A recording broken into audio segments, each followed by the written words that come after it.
কথাবার্তার বিরুদ্ধে কোন একটা আইন প্রণয়ন করা হোক, জনগণ তাদেরকে ভোট দিয়ে জনপ্রতিনিধি করে মহান সংসদে পাঠায় আমাদের আশা আকাঙ্ক্ষার প্রতিফলন ঘটানোর জন্য।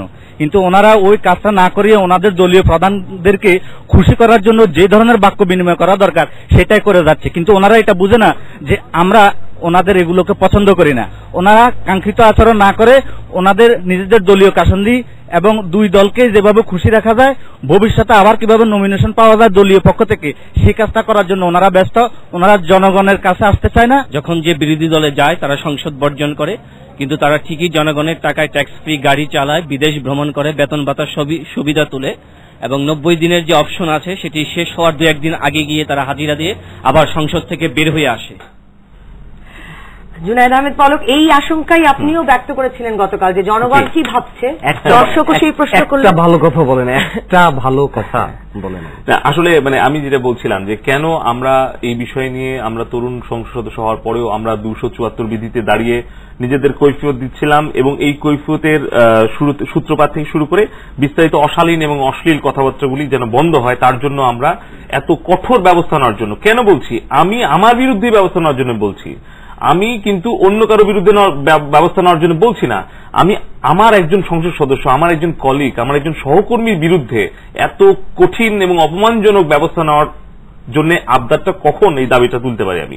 কারণটা হচ্ছে এই যে সাধারণ মানুষের যে প্রতিক্রিয়া। কারণ আমি বলেছি কিন্তু যে 37 লক্ষ ফেসবুকে এখন সদস্য। আজকে এই সাধারণ মানুষের বক্তব্য ছড়িয়ে পড়েছে এবং তারা যে ধরনের গালি দিচ্ছে, এখানে তো আমাদের সম্মানিত যারা মতামত দিলেন নাগরিকরা, তারা তো অনেক শোভন ভাষায় বক্তব্য দিলেন। আপনি লক্ষ্য করে দেখেন যে আমরা যে ভাষায় কথা বলেছি তার উত্তরে কিন্তু তারা যে প্রতিক্রিয়া ব্যক্ত করছেন সেখানেও কিন্তু তারা শোভন এবং শালীন ভাষা ব্যবহার করছেন।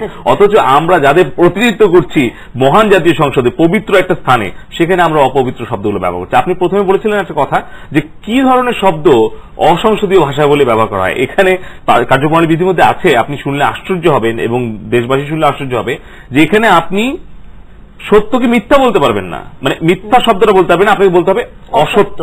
তাহলে আপনি এখন বুঝুন যে কোন ধরনের শব্দ চয়ন করা উচিত, আর আমরা কোন পর্যায়ে নেমে গেছি, কোথায় আমরা নেমে গেছি, যেখানে আপনি মিথ্যাকে মিথ্যা বলতে পারবেন না।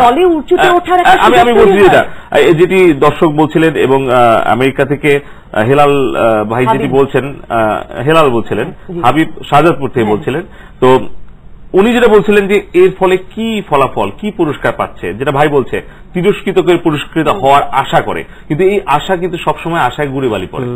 সেটা কেন হয়? আপনি দেখবেন যে আমাদের 42 বছর ইতিহাসে 4টা সংসদ আমাদের হয়েছে গণতান্ত্রিক অবস্থায়। আমি তার আগে গেলাম না, 91 আগে আমি যাচ্ছি না। আমরা তরুণ প্রজন্ম, এমনি দেশবাসীও কিন্তু বেশি অতীতে যেতেই চায় না, ইতিহাস তারা ঘাটতেই চায় না। তাদের কথা হচ্ছে এখন কি করছো তোমরা, আগামীতে কি করবা তোমরা, বাস এই ধরনের কথা তারা পরিষ্কার স্বচ্ছ স্ট্রেট তারা শুনতে চায়। আমি বলতে চাই যে এই বিগত 4টা সংসদে আপনি যদি প্রসিডিংস গুলো দেখেন, আমি যখনই লাইব্রেরিতে সময় পাই, আমি যখন সময় পেয়ে পড়ার চেষ্টা করি, আপনি খুবই আশ্চর্যজনকভাবে লক্ষ্য করবেন যে এই বিগত 4টা জাতীয় সংসদে যতগুলি সংসদ হয়েছে, যারা অশালীন কথা বলেছেন, যারা আক্রমণাত্মক কথা বলেছেন, যারা একজন আরেকজনকে খুবই তীব্রভাবে সমালোচনা করেছেন, তারা কেউ কিন্তু রিইলেক্টেড হতে পারে নাই। তাহলে লাভটা কি হচ্ছে? এই যে আজকে ইম্পর্টেন্ট না, তারা পলিটিক্সেই নেই। হ্যাঁ জি, আমরা কারো নাম বলতে চাচ্ছি না। আমরা বিরতির সময় আমরা 3জনই আলোচনা করছিলাম তাদের নামগুলো এবং তারা কিন্তু শুধুমাত্র সংসদেই না, তারা রাজনৈতিক অঙ্গনেই নেই। তার মানে কি? এই বিষয়গুলো ইতিহাসের একটা শিক্ষা আছে যে আমরা কেউ ইতিহাস থেকে শিক্ষা গ্রহণ করি না। এটাই হচ্ছে ইতিহাসের সবচেয়ে বড় শিক্ষা। ভাই যেটা বলেছে যে এই যে চোখের বদলে চোখ, হাতের বদলে হাত, এগুলো নিলে দুনিয়া তো অন্ধ হয়ে যাবে, গান্ধীজি বলে গেছেন। এবং আমাদের কিন্তু একটা রাজনৈতিক কর্মী হিসেবে আমরা যদি মিনিমাম একটা ন্যূনতম যদি শ্রদ্ধাবোধ যদি একজন আরেকজনের প্রতি না থাকে, তাহলে আমরা দেশের জনগণকে কিভাবে শ্রদ্ধা করব, দেশের মানুষের জন্য কাজ করবো কিভাবে? আপনি এবারই প্রথম সংসদ সদস্য নির্বাচিত হয়ে, এটা আপনার প্রথম, কারণ আগের বার আমার বয়স হয়েছিল না।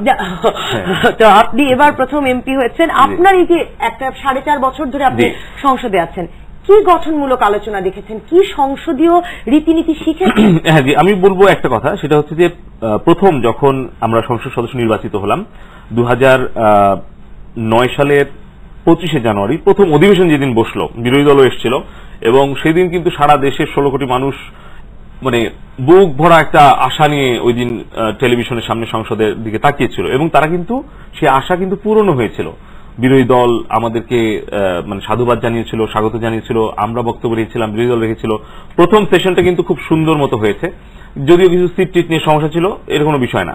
কিন্তু প্রথম দিন 25শে জানুয়ারি আমার মনে পড়ে যে আমাদের আওয়ামী লীগের সংসদীয় দলের যে প্রথম সভা হয়, সেখানে আমাদের আওয়ামী লীগের যিনি সভাপতি এবং সংসদ নেতা, আমাদের প্রাণপ্রিয় নেত্রী মাননীয় প্রধানমন্ত্রী জননেত্রী শেখ হাসিনা একটা কথা বলেছিলেন শিক্ষকের মতো, যে তোমরা যারা নতুন পার্লামেন্ট মেম্বার আছো, তোমাদের মানে 58% নতুন আমরা নির্বাচিত হয়েছিলাম, তোমাদের জন্য প্রথম করণীয় হচ্ছে বাংলাদেশের সংবিধান এবং সংসদের কার্যপ্রণালী বিধিটা সম্পূর্ণ পড়ে ফেলা এবং সেটা অনুসারে পড়া।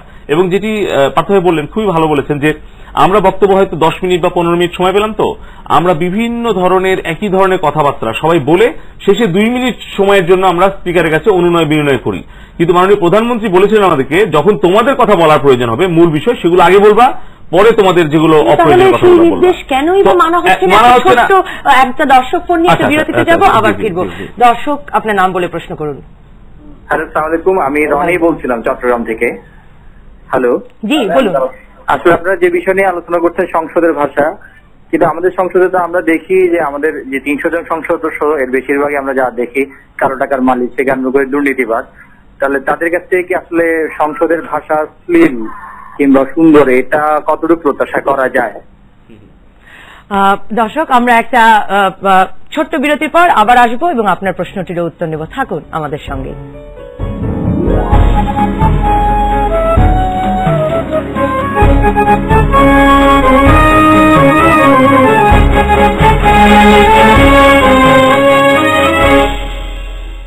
খুশিতে মন নাচে, রূপসী আমি সবার চোখে, অপূর্ব আমারও এবারে হিরের ঝলকে।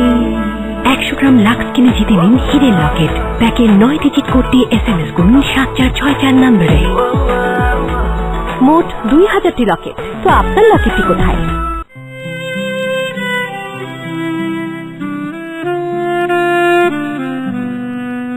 আমি বাংলার গান গাই, আমি বাংলার গান গাই, আমি বাংলার গান গাই, আমি আমার আমিকে চিরদিন এই বাংলায় খুঁজে পাই। পরিবার, মূল্যবোধ, আমাদের সংস্কৃতি বেঁচে থাক প্রজন্ম থেকে প্রজন্মান্তরে। টোটাল কেবল মাত্র $39.99 আপনি পাচ্ছেন 22টি বাংলা, 12টি হিন্দি, 8টি ইসলামিক, 7টি স্পোর্টস ও বাচ্চাদের 8টি কার্টুন চ্যানেল সহ 22টি ইংলিশ চ্যানেল।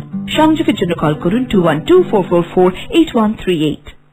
78% চুল পড়া গোড়া থেকে হয়, কিন্তু বেশিরভাগ শ্যাম্পু শুধু চুল ভাঙা কমায়। নতুন Dove hair fall rescue treatment, এটি চুলের পুষ্টি যোগায়, চুলকে তার জায়গায় ধরে রাখে আর মজবুত করে, যা চুল পড়ার দুশ্চিন্তা থেকে মুক্তি দেয় মাত্র 2 সপ্তাহে। নতুন Dove hair fall rescue treatment.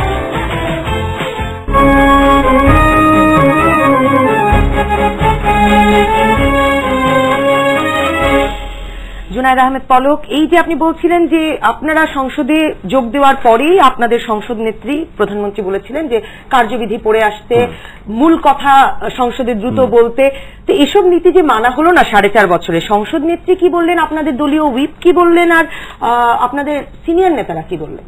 আমি সেটাই বলছি, আপনি দেখেন যে একটা রাজনৈতিক দলে সবসময় কিন্তু নতুন নেতৃত্ব আসবে, একটা নির্বাচনের মধ্যে নতুন নেতৃত্ব তৈরি হবে, কিন্তু সেই নেতৃত্বটাকে সুন্দরভাবে গুছিয়ে আগে সামনে নিয়ে যাওয়া, সেটা দিকে তো একটা নজর দিতে হবে। একটা ক্রিকেট টিমের কিন্তু একটা পুল থাকে যে 20 জন বা 40 জন সারা বাংলাদেশ থেকে গুছায় আনা হয়, তারপরে তাদেরকে আবার সেভাবে আর কি প্রশিক্ষণ দেওয়া হয়, দেওয়ার পরে তারপরে হয়তো মানে 16 জন, তারপরে 11 জনের ফাইনাল টিম মাঠে নামানো হয়। তো যেটা পার্থ ভাই বলছিলেন যে সবগুলো গণতান্ত্রিক দেশে কিন্তু সবগুলো রাজনৈতিক দলের নির্দিষ্ট সংখ্যক কিছু নেতা থাকে কিছু নির্দিষ্ট সংখ্যক কাজ করার জন্য। তো আমাদের সেই বিষয়টা আসলে আমাদের যেহেতু 20 বছর ধরে আমরা গণতান্ত্রিক অবস্থায় আছি বিভিন্ন সময়ে, এখন আমাদের দেশের নাগরিকরা, দেশের জনগণ শিক্ষিত হচ্ছে, সচেতন হচ্ছে, এবং আজকে বাংলাদেশের 90% লোক টেলিভিশন দেখছে, তারা কিন্তু জনমত গঠনটা এখন খুব সহজ হচ্ছে এবং শক্ত হচ্ছে, এবং এই জনমতের প্রতি শ্রদ্ধা দেখাতে আমাদের সব রাজনৈতিক দল বাধ্য হচ্ছে। ফলে আমি আশাবাদী যে হয়তো যে কাজটা হয়তো বিগত 4 বছরে হয়নি বা বিগত 20 বছরে হয়নি, সেটা খুব দ্রুত সময় আগামী 1 বছরের মধ্যে হবে। আর আমি যেটা বলছি, এই কঠোর অবস্থানটা স্পিকারকে নেওয়ার জন্য আমরা যে আহ্বানটা করেছি, সবচেয়ে বড় একটা আশার ব্যাপার যে যখন এই বিষয়ে কিন্তু সরকারি দল এবং বিরোধী দলের সকল নেতারা সিনিয়র জুনিয়র সবাই একমত। তো কে করতে পারেনি কে করেনি সেটা বিষয় না, আমরা আমাদের দায়িত্ব কর্তব্য পালন করার চেষ্টা করেছি এবং এটার পক্ষে সংসদ সদস্য সবাই এবং দেশের নাগরিক এটার পক্ষে অবস্থান নিয়েছে। এখন এই কার্যপ্রণালী বিধির মধ্যেই কিন্তু সংসদ থেকে আপনার একজন সংসদ সদস্যকে কিন্তু মানে সংসদ থেকে বহিষ্কার করার ব্যবস্থা আছে। এখানে আপনার 16 যে বিধি আছে, ধারা আছে, 16 ধারাতে বলা হয়েছে যে সংসদ সদস্যকে সাময়িকভাবে অপসারণ করা যেতে পারে, স্পিকার পারেন। তাহলে কেন পারেন, কখন পারেন? যখন কোন সংসদ সদস্য অপব্যবহার করবে বা স্পিকারের কথা শুনবে না কিংবা সংসদের কার্যক্রমকে ব্যাহত করবে কিংবা তার ঔদ্ধত্যপূর্ণ আচরণ করবে, তখন উনি তার নাম উল্লেখ করে সংসদ থেকে বহিষ্কার করা হোক বলে একটা ভোট দেবেন। শালীনতা মানে শালীন ভাষা নিয়ে সুস্পষ্টভাবে নাই, কারণ আমি বলছিলাম সেটা হচ্ছে যে এটা 2007-এর 11 জানুয়ারি পর্যন্ত সংশোধিত। তবে আমরা আশা করছি যে এই সংশোধিত আকারে আবারও নতুন সংশোধনী পার্লামেন্টে আসবে এবং আজকে সংসদ তো আসলে গণতান্ত্রিক যে রাষ্ট্রীয় ব্যবস্থা, জনমতকে শ্রদ্ধা দেখানোর জায়গায় তো সংসদ। আমরা আশা করব যে এই সংশোধিত আকারে সংশোধনীটা আসবে। রহমান পার্থ, এই যে দুটো রাজনৈতিক দলের ইতিহাস ব্যাখ্যায় আলাদা অবস্থান আছে, আকাশ পাতাল দূরত্ব আছে আদর্শিক অবস্থানে এবং বিভিন্ন রাজনৈতিক ইস্যুতে, এবং খুবই তিক্ততাপূর্ণ সম্পর্ক সংসদের ভেতরে এবং বাইরে। এই অবস্থায় আসলে সংসদে কি তাদের প্রতি আক্রমণ খুব শালীন সুশীল হতে পারে? দেখুন, পার্সোনালি কে কাকে পছন্দ করলো বা কোন দলের উপর কি মাইন্ডসেট, সেটা চেয়ে বড় কথা হলো জনগণ আমাদেরকে কিভাবে দেখতে চায়। আমি পলককে কতখানি পছন্দ করি না করি সেটা it has nothing to do, but সংসদে আমরা যখন একজন আরেকজনের সাথে কথা বলবো বা আমাদেরকে যখন জনগণ দেখবে তখন বিকজ আমরা তো এমপি, আমরা এটা সবার মাথায় রাখতে হবে। আর আদর্শগতভাবে আপনি যদি আমাকে জিজ্ঞেস করেন, আমি মনে করি কি দুই দলেরই তো বেসিক আদর্শ হওয়া উচিত একটা জিনিস, টু সার্ভ দ্য কান্ট্রি। তো একটা জায়গায় তো তারা এক, যে যেভাবেই নিজেকে করুক বা ইলেকশন আসলেই আমরা মাঝে মাঝে দেখি বা প্রায়ই দেখি আমরা যে আমরা আমাদের ডেভেলপমেন্ট বা আমাদের ম্যানিফেস্টো থেকে সরে গিয়ে আমরা মুক্তিযুদ্ধের পক্ষ বিপক্ষ, শাহবাগ এন্টি শাহবাগ, এটা সেটা ধর্ম একটা জাতি ভাগ করার একটা প্রক্রিয়াতে আমরা চলে যাই, প্রো ইন্ডিয়ান অ্যান্টি ইন্ডিয়ান, বাঙালি বাংলাদেশি, সবসময় আপনি দেখবেন এই জিনিসটা। মানে এখন কথা হবে আওয়ামী লীগ বলবে যে আমরা এত টাকার কাজ করেছি আর করি নাই, তোমরা এটা করো নাই, আমরা দাঁড়িয়ে বলবো আমরা এখন বিজি থাকবো আমরা বানানোর জন্য। কিন্তু এই জবাবদিহিতাগুলোর জায়গাতেই সংসদ কতটা কার্যকর, যে সরকার কি কাজ করছে কি করতে পারছে না কতটুকু কার্যকরী, এই জবাবদিহিতাগুলো চাওয়ার ক্ষেত্রে সংসদ বিরোধী দল কতটা? দেখুন, আমি জানি না কে কতগুলি করে, আপনি আমাকে যদি পার্সোনালি জিজ্ঞেস করেন আমি বলবো কোন সংসদ সদস্য যদি তিনি তার কাজ করে, তিনি তার হোমওয়ার্ক করে, তিনি যদি বক্তৃতা জনগণ গ্রহণ করবে। আমি নিজে রেখেছি, আমি যখন পার্লামেন্টে বক্তৃতা দিয়েছিলাম প্রথমে 11 মিনিট দিয়েছিলাম এবং যখন আমার ওই বক্তৃতা মানুষ গ্রহণ করেছিল, উইপি কিন্তু আমাকে 20 মিনিট করে দিয়েছিল এবং এই বক্তৃতাতে আমাকে 28 মিনিট দেওয়া হয়েছিল। আমাকে যখন 28 মিনিট দেওয়া হয় তখন সরকার দলের উইপ এসে আমাদেরকে বলতো পার্থক্য এতখানি দেওয়া যাবে না, বিকজ মানে আমি বলবো সোশ্যাল নেটওয়ার্কিং সাইটেও আপনার বক্তৃতা খুবই, এই জন্য আমি বলবো যে এখন আমি বলবো তরুণ সংসদ সদস্য যারা আছেন, আপনারা যদি ঠিক করে কাজ করেন এবং আপনারা যদি হোমওয়ার্ক করে আপনাদের বক্তৃতা কনস্ট্রাকটিভ হয় তাহলে অফকোর্স জনগণ গ্রহণ করবে। পলক, আপনি কি একটা এই যে জনগণ কি ভাবছে আপনার এই শঙ্কা আছে? একজনও ভালো কথা বলেননি, আমাদের যেসব দর্শক মত দিয়েছেন আন্দালিব রহমান পার্থ সেই ভিডিও দেখে বলছিলেন এই যে রাজনীতিবিদরা সংসদ সদস্যরা আসলে কিছুই করছেন না, কোনো ভালো কথা তারা বলতে পারেন না এবং সংসদের লাইভ টেলিকাস্ট দেখে হয়তো সেরকম মনেও হতে পারে। আপনি কি মনে করেন এটা আমাদের রাজনীতির জন্য, গণতন্ত্রের ভবিষ্যতের জন্য কতটা ভালো? না, এখানে দুটো ব্যাপার আছে। একটা হচ্ছে যে সংসদ সদস্য অনেক ভালো কাজ করছেন এবং 350 জনের মধ্যে অধিকাংশ সংসদ সদস্যই তার নিজ নিজ দায়িত্ব সঠিকভাবে পালন করছেন, কিন্তু 2-1 জনের কারণে, যেটা আগে বলা হয়েছে যে আপনি এক বালতি দুধের মধ্যে যদি 2-3 ফোঁটা আপনি লেবুর রস দিয়ে দেন তাহলে কিন্তু গোটা বালতির দুধটাই নষ্ট হয়ে যাবে। তো এইটা তো সবাই জানে, তো আমাদের সেটার চেষ্টা করতে হবে যেন ওই 2-1 ফোঁটা লেবুর রসও যেন আমাদের এক বালতি দুধের মধ্যে না পড়ে, এক। আর 2 হচ্ছে যে আপনার জবাবদিহিতা বা এটা কিন্তু সংসদের বর্তমান যে কার্যপ্রণালী বিধি তাতেই আছে, যে কোনো মন্ত্রীকে আপনি প্রশ্ন করলে সেটা জবাব দিতে বাধ্য। এবং আপনি দেখেছেন যে পার্থ ভাই প্রথম সংসদে যে ভাষণটা দিয়েছিল এটা কিন্তু যেভাবে দেশের মানুষ সমর্থন করেছিল এবং সরকারকেও কিন্তু ভীষণভাবে বিব্রতকর অবস্থার মধ্যে ফেলে দিয়েছিল। তাহলে একটা বক্তব্য কিন্তু অনেক সময় আপনার 100টা গাড়ি ভাঙচুর অথবা 10টা অগ্নিসংযোগ অথবা 10টা লাশ ফেলে দেওয়ার চেয়ে বেশি শক্তিশালী হতে পারে, এটা আমাদেরকে খেয়াল করতে হবে। তো ওই পদ্ধতিতে আপনি কোন পদ্ধতিতে আপনার বিরোধী দল অথবা কোন পদ্ধতিতে সরকারি দল রাজনীতি করবে এটা আমাদেরকে বেছে নিতে হবে। আর আমি আরেকটা কথা বলতে চাই যে আজকে ডেভেলপমেন্ট ওয়ার্কের কথা বলা হয়েছে। হ্যাঁ, আমরা সংসদ সদস্যরা কিন্তু শুধুমাত্র আইন প্রণয়ন করছি না, আমরা কিন্তু ওভারসি করছি, আমরা কিন্তু মনিটরিং করছি বাংলাদেশের সকল কার্যক্রম, সকল মন্ত্রণালয়, স্থানীয় সরকার বলুন, বিচার বিভাগ বলুন, সব জায়গায় এই সংসদীয় ব্যবস্থা যদি না থাকতো, এই সংসদ সদস্যরা যদি এই নিজ নিজ দায়িত্ব পালন না করত, আজকে আমরা হয়তো বিভিন্ন ক্ষেত্রে যে পেশাদারিত্বের অভাব আমরা লক্ষ্য করছি এটা আরো বৃদ্ধি পেতে পারত। হয়তো এটা তো আসলে রাজনীতি, ডাক্তার এবং পুলিশ, এখানে বলা হয় যে এটা থ্যাঙ্কসলেস জব, মানে এখানে আপনি কোনো ধন্যবাদ পাবেন না, বরঞ্চ যদি কম সমালোচনা হয় তাহলে বুঝতে হবে যে আপনি সফল। আমি একটা কথা বলে শেষ করবো, সেটা হচ্ছে যে আমি মনে করি এটা আসলে আমি কোনো বিতর্কের জন্য না।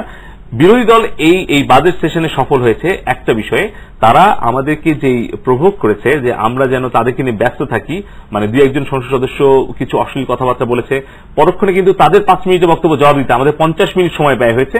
ফলে কিন্তু আজকে ডেভেলপমেন্ট ওয়ার্ক অথবা রাজনৈতিক বিতর্কে আমরা সময় বাজেট নিয়ে কোনো আলাপই হতে পারেনি এবারে সংসদে। এটা খুবই দুঃখজনক। বিদ্রুপ ম্যাগাজিনে সংসদীয় ভাষার অভিধান বের হচ্ছে এখন পত্রিকায়, পত্রিকাগুলো, সংবাদ মাধ্যমগুলো সোচ্চার সংসদে কি ভাষা ব্যবহার হচ্ছে, জনগণের টাকার অপচয়, এগুলো নিয়ে। এটা কিভাবে দেখছেন আপনি? দেখুন, আমি যেটা আগেও বললাম, সংবাদ মাধ্যম একটা স্তম্ভ। সংবাদ মাধ্যম সমালোচনা করবে, কিন্তু সংবাদ মাধ্যম এমন কিছু করবে না যাতে সংসদকে কোনোভাবেও ডিফেম করা হয়। বিকজ এখান থেকে যদি এই মেসেজ কনভেড হয় যে the parliament democracy is failing, সেটা কিন্তু অন্য ষড়যন্ত্রের লক্ষণ। তো আমি সংবাদ মাধ্যম যারা আমি আজকেও একটা ছোট্ট ম্যাগাজিনে দেখেছি সংসদ অভিধান নামে একটা কথা বলা, গতকালকে বের করেছে। তো আমার কথাটা হলো, হ্যাঁ এক্স্যাক্টলি, আমার কথা হলো আপনারা বলবেন অফকোর্স আর কনস্ট্রাকটিভলি বলবেন যাতে এখান থেকে সংসদ সদস্য শিক্ষা নেয়, বাট কোনোভাবে জানি সংসদকে আন্ডারমাইন করার চেষ্টা না হয় অ্যাট লিস্ট পার্লামেন্টারি ডেমোক্রেসি সিস্টেমে।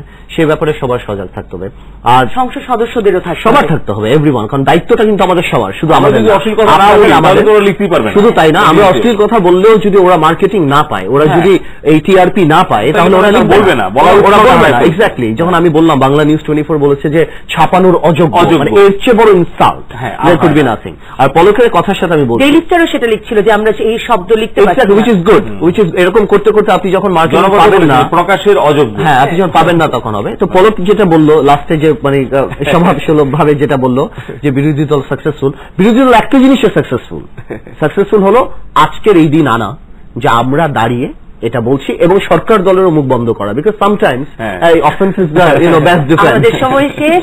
71 মঞ্চে আগামীকাল রাত 8টায় আবারও আপনাদের আমন্ত্রণ। বিদায় নিচ্ছি নবনীতা চৌধুরী। থাকুন 71-এর সঙ্গে।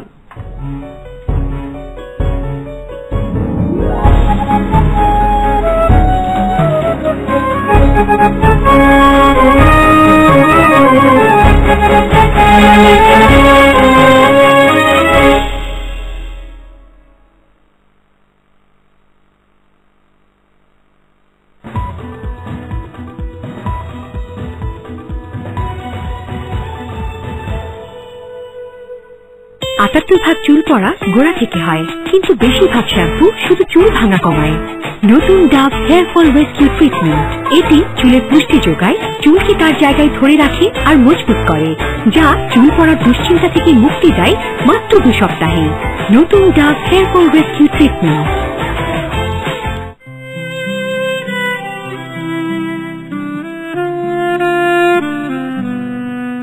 আমি বাংলার গান গাই, আমি বাংলার গান গাই, আমি বাংলার গান গাই, আমি আমার আমিকে চিরদিন এই বাংলায় খুঁজে পাই।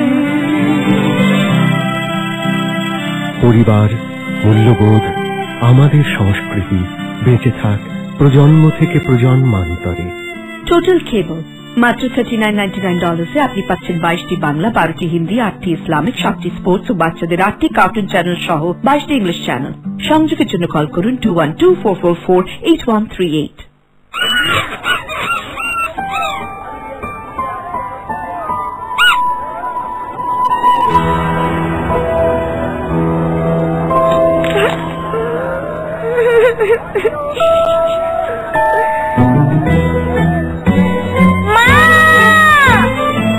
কখনো কখনো দাগ থেকে বেরিয়ে আসে সমস্যার সমাধান। আর চাটনির মতো কঠিন দাগও তুলে ফেলার জন্য আছে বার সাবান, লেবু ও নীলের শক্তি সম্পন্ন সার্ফ এক্সেল। সার্ফ এক্সেল, দাগ থেকে দারুণ কিছু।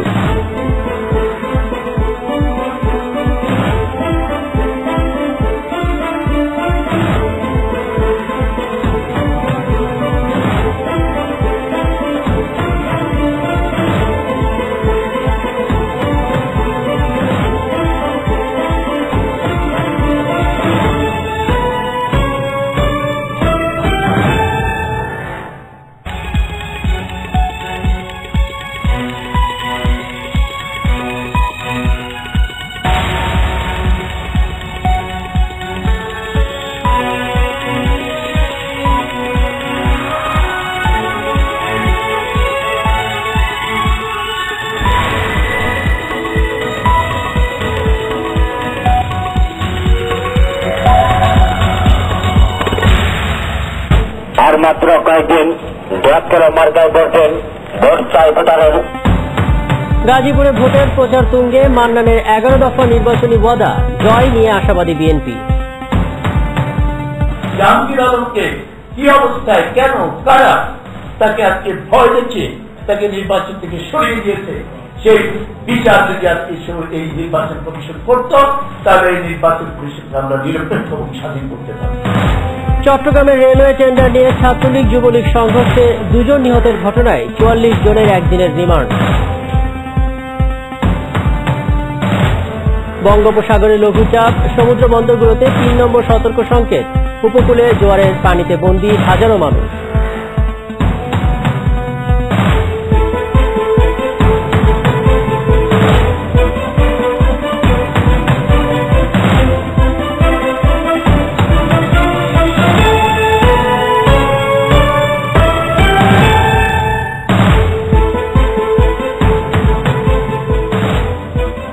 স্বাগত সংবাদ সংযোগের সাথে আছে আমি রাকিবুল্লাহ হাসান। শুনছিলেন প্রধান শিরোনামগুলো, এবার পুরো খবর। প্রবলেম ফ্রি এক্সট্রা সুন্দর চুল, এখন আপনার চুল ঝলমল করে উঠবে। নির্বাচিত হলে অভিজ্ঞজনদের নিয়ে পরামর্শ কমিটি গঠনের মাধ্যমে গাজীপুরকে আধুনিক নগরী করার ঘোষণা দিয়েছেন 18 দল সমর্থিত প্রার্থী অধ্যাপক এম এ মান্নান। 11 দফা ইশতেহারে তিনি এই প্রতিশ্রুতি দেন। অন্যদিকে 14 দল সমর্থিত প্রার্থী আজমত উল্লাহ খান বলেছেন, এলাকার মানুষের জন্য সত্যিকার উন্নয়নের রূপরেখা নিয়ে শিগগিরই ইশতেহার দেবেন তিনি। আলী হোসেনের তোলা ছবিতে আরো জানাচ্ছেন মনির মিল্লাত। সকাল থেকে একটানা বৃষ্টি, তাই জমজমাট নির্বাচনী প্রচারণায় ঘটে খানিকটা ছন্দপতন। এরই মধ্যে একটি কমিউনিটি সেন্টারে নির্বাচনী ইশতেহার ঘোষণা করেন 18 দল সমর্থিত মেয়র প্রার্থী অধ্যাপক এম এ মান্নান। নির্বাচিত হলে অভিজ্ঞদের নিয়ে পরামর্শ কমিটি গঠন করে একটি আধুনিক নগরী গড়ে তোলার প্রতিশ্রুতি দেন অধ্যাপক মান্নান। মেয়র নির্বাচিত হলে আমি সমাজের সর্বস্তরের জনগণের সাথে মত বিনিময় করে অভিজ্ঞ ও বিশিষ্ট জনের সমন্বয়ে পরামর্শ কমিটি গঠনের মাধ্যমে মহানগরের সার্বিক উন্নয়নের লক্ষ্যে স্বল্প, মধ্যম ও দীর্ঘমেয়াদী পরিকল্পনা গ্রহণ করে গাজীপুর সিটি কর্পোরেশনকে একটি আধুনিক নগরী হিসাবে গড়ে তুলতে আত্মনিয়োগ করব ইনশাআল্লাহ। স্বাস্থ্য, শিক্ষা ও অবকাঠামো উন্নয়নকে প্রাধান্য দিয়ে 11 দফা ইশতেহার তুলে ধরেন তিনি। তাতে ছিল আধুনিক প্রযুক্তি নির্ভর বিশ্ববিদ্যালয় এবং হাসপাতাল নির্মাণের অঙ্গীকারও। নগরীর গুরুত্বপূর্ণ স্থানসমূহে বিশেষত গাজীপুর চৌরাস্তা বাইপাস সড়ক, জয়দেবপুর রেল ক্রসিং, কোনাবাড়ি ও টঙ্গী স্টেশন রোডে পর্যায়ক্রমে ফ্লাইওভার নির্মাণ করা হবে এবং অন্যান্য জনবহুল স্থানে পর্যাপ্ত ফুটওভার ব্রিজ স্থাপন করা হবে। বৃষ্টি থামার পর দুপুর থেকে পুরোদমে শুরু হয় নির্বাচনী প্রচারণা। নগরীর মেঘডুবি এলাকায় প্রচারণা চালানোর সময় 14 দল সমর্থিত মেয়র প্রার্থী আজমতুল্লাহ খান জানান, খুব শিগগিরই তিনি তার নির্বাচনী ইশতেহার ঘোষণা করবেন। অবকাঠামোগত উন্নয়ন, স্বাস্থ্য, বিশুদ্ধ পানি, সুপেয় পানি জনগণকে সরবরাহ করা, শিক্ষা খাতের উন্নয়ন করা এবং সমাজে যে সমস্ত দরিদ্র এবং হতদরিদ্র মানুষ আছে তাদের সামাজিক এবং অর্থনৈতিক উন্নয়ন, তার সাথে এই নগরটাকে একটি পরিবেশ বান্ধব নগরে পরিণত করা। ভোটের জন্য মেয়র প্রার্থীরা যখন ভোটারদের দ্বারে দ্বারে, তখন বসে নেই কাউন্সিলর প্রার্থীরাও। উন্নয়নের নানা প্রতিশ্রুতি নিয়ে তারাও যাচ্ছেন ভোটারদের কাছে। দুর্নীতিমুক্ত, মাদক মুক্ত এবং শিক্ষা ব্যবস্থার বেশি জোর দিচ্ছে। আমার এলাকার অবহেলিত যে নারীরা আছে তাদের জন্য আমি কাজ করব।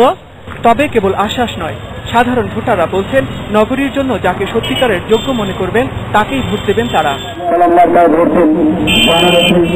মনির মিল্লাত, 71, গাজীপুর। 4 সিটি কর্পোরেশন নির্বাচনের মতো গাজীপুর সিটি নির্বাচনেও জনগণ সরকারকে একই জবাব দেবে বলে মন্তব্য করেছেন বিএনপির স্থায়ী কমিটির সদস্য ব্যারিস্টার মওদুদ আহমেদ। মঙ্গলবার জাতীয় প্রেস ক্লাবে এক আলোচনা সভায় তিনি একথা বলেন। মওদুদ বলেন, সরকারের অনভিজ্ঞতা আর নতজানু আচরণের কারণে ভারতের কাছ থেকে ন্যায্য পাওনা আদায় করা যাচ্ছে না। সংসদে অশালীন বক্তব্য সম্পর্কে তিনি বলেন, কেউ অশালীন ভাষায় বিরোধী দলকে আক্রমণ করলে সেই ভাষাতেই তার জবাব দেওয়া হবে। প্রধানমন্ত্রীর নির্দেশে গাজীপুর নির্বাচন থেকে এক প্রার্থীকে সরিয়ে নিয়ে নির্বাচনী আচরণবিধি লঙ্ঘন করা হয়েছে বলেও দাবি করেন বিএনপির এই নেতা। জাহাঙ্গীর আলম একজন প্রতিদ্বন্দ্বী, তাকে প্রধানমন্ত্রীর দপ্তরে নাকি ডেকে নিয়ে তাকে বসিয়ে দেওয়া হয়েছে। এটা কি নির্বাচনী আচরণ বিধির পরিপন্থী নয়? জাহাঙ্গীর আলমকে কি অবস্থায়, কেন, কারা তাকে আজকে ভয় দেখিয়ে তাকে নির্বাচন থেকে সরিয়ে দিয়েছে, সেই বিচার যদি আজকে এই নির্বাচন কমিশন করত, তাহলে এই নির্বাচন কমিশনকে আমরা নিরপেক্ষ এবং স্বাধীন করতে পারতাম। অন্যদিকে কিশোরগঞ্জ 4 আসনে উপনির্বাচনে জোরে সোরে চলছে প্রচারণা। মূল প্রতিদ্বন্দ্বিতা আছেন আওয়ামী লীগের রেজওয়ান আহমেদ তৌফিক এবং স্বতন্ত্র প্রার্থী সৈয়দ মুহিতুল ইসলাম। এরই মধ্যে হাওরের উন্নয়নে নানা প্রতিশ্রুতিতে ছুটছেন ভোটারদের কাছে তারা। কিশোরগঞ্জ থেকে আবু তাহেরের তথ্য এবং ছবিতে প্রতিবেদন। ইটনা, মিঠামইন ও অষ্টগ্রাম এই 3 হাওর উপজেলা নিয়ে কিশোরগঞ্জ 4 আসন। শূন্য এই আসনটির উপনির্বাচনে শেষ মুহূর্তে চলছে জোর প্রচারণা। ভোটারদের মন ভোলাতে নানান প্রতিশ্রুতি প্রার্থীদের। আমি মানুষের বিপুল সাড়া পাচ্ছি এবং আমি আশাবাদী আগামী 3 তারিখের নির্বাচনে আমি বিপুল ভোটে জয়যুক্ত হতে পারবো। আমি বিশ্বাস করি ইনশাআল্লাহ 3 তারিখের নির্বাচনে জনগণ ব্যালটের মাধ্যমে এই ভাটে এলাকার রাজনীতিতে রাজতন্ত্রের যে বীজ বপন করার চেষ্টা করা হচ্ছে তাকে 3 তারিখের নির্বাচনে ব্যালট বিপ্লবের মাধ্যমে নস্যাৎ করবে ইনশাআল্লাহ। কিশোরগঞ্জ 4 আসনের জনপ্রিয় নেতা বর্তমান রাষ্ট্রপতি আব্দুল হামিদ। এলাকার উন্নয়নে তার ভূমিকার কথা এক বাক্যে স্বীকার করেন বেশিরভাগ ভোটার। তারা বলছেন, বাবার ইমেজ পুরোপুরি কাজে লাগাবেন রাষ্ট্রপতির ছেলে রেজওয়ান আহমেদ তৌফিক। এই উন্নয়নের ধারাকে অব্যাহত রাখার জন্য রেজওয়ান আহমেদ তৌফিককে আমরা ভোট দিয়ে অবশ্যই নির্বাচিত করব। দল আমরা কোনো কিছু নাই না, রেজওয়ান তৌফিককে নৌকা মার্কে আমরা ভোট দিব এলাকার মানুষের। পূর্বের থেকে রাষ্ট্রপতির ডিএসপি ভোট এবং এখন রাষ্ট্রপতির ছেলের আমরা ভোট দিব। অবশ্য উত্তরাধিকার প্রশ্নের ব্যাপারে দ্বিমত আছে অনেকেরই। হাওরের নেতৃত্বে তারা নতুন মুখ দেখতে চান। কাকে ভোট দিবেন এটা এলো প্রত্যেকের একটা বিবেচনা, আর কাউকে কেউ ভয় করো না, ইনশাআল্লাহ আল্লাহ এলো সর্বশক্তি। এমপি ভোট এমপি হইব, আমরা এটা মানি না, আমরা নতুন চাই। এদিকে নির্বাচন শান্তিপূর্ণ করতে সব বিষয়ে সতর্ক দৃষ্টি রাখা হচ্ছে প্রশাসন থেকে। সুষ্ঠু নির্বাচন অনুষ্ঠানে প্রস্তুত প্রশাসন। নির্বাচনে আমাদের আইন শৃঙ্খলার বিষয়ে আমরা কঠোর পদক্ষেপ নিচ্ছি এবং যাতে প্রার্থীরা কোনো আচরণবিধি ভঙ্গ না করতে পারে সেদিকেও আমাদের কঠোর নজরদারি রয়েছে। উপনির্বাচন অনুষ্ঠিত হবে আগামী 3 জুলাই। 3 উপজেলায় নারী পুরুষ মিলে কিশোরগঞ্জ 4 আসনে ভোটার সংখ্যা 2,77,126 জন। হাওর অঞ্চলের মানুষেরা চান ভোটের মাধ্যমে যোগ্য নেতা নির্বাচন করতে। মনিরা কাজুরি, 71। বিএনপির ভারপ্রাপ্ত মহাসচিব মির্জা ফখরুল ইসলাম আলমগীর বলেছেন, সংসদে প্রধানমন্ত্রী ইতিবাচক বক্তব্য রাখলে তার দেখা দেখি অন্যরাও সেই ধারা অনুসরণ করবে। এজন্য সংসদে বক্তব্যের ক্ষেত্রে প্রধানমন্ত্রীকে নতুন ধারা চালু করার আহ্বান জানিয়েছেন তিনি। মঙ্গলবার দুপুরে সিলেটের সাংবাদিকদের তিনি একথা বলেন। ফখরুল বলেন, গত 4.5 বছরে বিরোধী দলের প্রতি নির্যাতন চালিয়ে জনগণের আস্থা হারিয়েছে সরকার, তাই এই সরকারের অধীনে জাতীয় নির্বাচনে অংশ নেবে না বিএনপি। সংসদের নেত্রী হচ্ছেন প্রধানমন্ত্রী, তিনি যখন কোন একটা বিষয়ে অবতারণা করেন তখন তো সেটাই সংসদে চালু হবে। প্রধানমন্ত্রী যে ভাষায় বক্তব্য দেন এবং যে কথাগুলো বলেন সেটাই তো আপনার পার্লামেন্টে চালু হবে। সুতরাং আগে প্রধানমন্ত্রীকেই একটা নতুন ধারা চালু করতে হবে। তথ্যমন্ত্রী হাসানুল হক ইনুর বাড়ি লক্ষ্য করে ককটেল বিস্ফোরণের ঘটনায় সরকারি তিতুমির কলেজের 2 ছাত্রকে গ্রেফতার করেছে পুলিশ। এই দুজনকে ছাত্রদলের কর্মী উল্লেখ করে পুলিশ দাবি করেছে, সংগঠনটির কেন্দ্রীয় নেতাদের নির্দেশে হরতালের আগে আতঙ্ক সৃষ্টির জন্যই তারা এই হামলা চালায়। জানাচ্ছেন পারভেজ রেজা। গত 9 জুন দুপুরে রাজধানীর দারুস সালামে তথ্যমন্ত্রীর নিজের বাসায় কয়েকটি ককটেল ছোড়ে মোটরসাইকেল আরোহী 4 যুবক। এ সময় বাসায় মন্ত্রী না থাকলেও তার স্ত্রী সহ অনেকে অবস্থান করছিলেন। ঘটনার পরই তদন্তে নামে গোয়েন্দা পুলিশ। ঘটনার 2 সপ্তাহের মধ্যে ককটেল হামলায় জড়িত থাকার অভিযোগে ছাত্রদলের তিতুমির কলেজের সাধারণ সম্পাদক প্রার্থী মাহবুবুল আলম ও কেন্দ্রীয় কমিটির সদস্য আকিল মাহমুদকে গ্রেপ্তার করে পুলিশ। বিশ্বস্ত গুপ্তচর, প্রযুক্তিগত সহায়তা এবং অন্যান্য সূত্র থেকে প্রাপ্ত ইন্টেলিজেন্সের ভিত্তিতে তাদের শনাক্ত করেছি। পরবর্তীতে গ্রেপ্তারের পর তারা সবিস্তারে ঘটনার বর্ণনা দিয়েছে, অর্থাৎ ঘটনার সাথে তাদের যে সম্পৃক্ততা সেটি তারা স্বীকার করেছে। তারা মনে করেছিল যে এই ধরনের গুরুত্বপূর্ণ ব্যক্তিবর্গের বাসা কিংবা অফিস কিংবা গুরুত্বপূর্ণ স্থাপনায় যদি হামলা করা যায় তাহলে সাধারণ মানুষ আতঙ্কিত হবে, পাশাপাশি সরকারের ব্যর্থতা হিসাবে এটিকে জনগণের সামনে তুলে ধরা সহজ হবে। পুলিশ জানায় ছাত্রদলের কেন্দ্রীয় সভাপতি আব্দুল কাদের ভুইয়া জুয়েল ও ঢাকা মহানগর উত্তরের সভাপতি শরীফুদ্দিন জুয়েলের নির্দেশ ও পরিকল্পনায় ককটেল হামলা চালানো হয়। মাহবুবকে যেমন প্রলোভন দেওয়া হয়েছিল যে তাকে তিতুমির কলেজে ছাত্রদলের জেনারেল সেক্রেটারি করা হবে। আকিলও ঘটনার দায় স্বীকার করেছে এবং সে বলেছে যে ছাত্রদলের কেন্দ্রীয় নেতৃত্ব তাকে বলেছে তাকেও কেন্দ্রীয় কমিটিতে গুরুত্বপূর্ণ পদ দেওয়া হবে। সে এই লোভের বশবর্তী হয়ে সেই এই ঘটনাটি এদেরকে রিক্রুট করে এদের দিয়ে এই ঘটনাটি ঘটিয়েছে। 10 জুন জামাত শিবিরের পক্ষ থেকে হরতাল আহ্বান করা হয় আর শিবিরকে সহায়তা করতে ছাত্রদল এই হামলা চালায় বলে জানিয়েছে পুলিশ। এরা মানে ন্যাচারাল অ্যালাই হিসেবে একে অপরকে সহায়তা করে থাকে। চট্টগ্রামে রেলওয়ে টেন্ডার নিয়ে ছাত্রলীগ ও যুবলীগের সংঘর্ষে 2 জন নিহতের ঘটনায় আটক 52 জনের মধ্যে 44 জনকে একদিনের রিমান্ড দিয়েছে আদালত। মঙ্গলবার বিকেলে চট্টগ্রাম মেট্রোপলিটন ম্যাজিস্ট্রেট আদালতে আটক 52 জনের 7 দিন করে রিমান্ড চাইলে 44 জনের একদিনের রিমান্ড মঞ্জুর করা হয়। সোমবার রেলওয়ে পূর্বাঞ্চলের দরপত্র জমা দেওয়া নিয়ে যুবলীগ ও ছাত্রলীগের মধ্যে বন্দুকযুদ্ধের ঘটনায় মারা যায় 2 শিশু সহ আরো 2 জন। সোমবার রাতে নগরীর কোতোয়ালি থানার এসআই মহিবুর রহমান বাদী হয়ে 87 জনের নাম উল্লেখ করে 127 জনের নামে মামলা দায়ের করেন। এই মামলায় যুবলীগ কেন্দ্রীয় কমিটির সদস্য হেলাল আকবর চৌধুরী বাবর এবং ছাত্রলীগের কেন্দ্রীয় কমিটির বহিষ্কৃত সহ সম্পাদক সাইফুল আলম লিমনকে প্রধান আসামি করা হয়। লিমন সহ এ পর্যন্ত 52 জনকে গ্রেফতার করেছে পুলিশ। আমরা রিমান্ড বাতিল এবং জামিন মঞ্জুর করার জন্য আবেদন করেছিলাম। মহানগর হাকিম জনাব লুৎফুল মজিদ নয়ন সাহেবের আদালতে দীর্ঘ শুনানির পর মাননীয় আদালত আসামিদের মধ্যে যারা কিশোর অপরাধী তাদের জামিন এবং রিমান্ড বাতিল করেছেন, অন্য সকল আসামিদের একদিন রিমান্ড মঞ্জুর করেছেন। সংবাদ সংযোগে এবার একটা বিরতি, ফিরছি আরো কিছু খবর নিয়ে, সাথে থাকুন।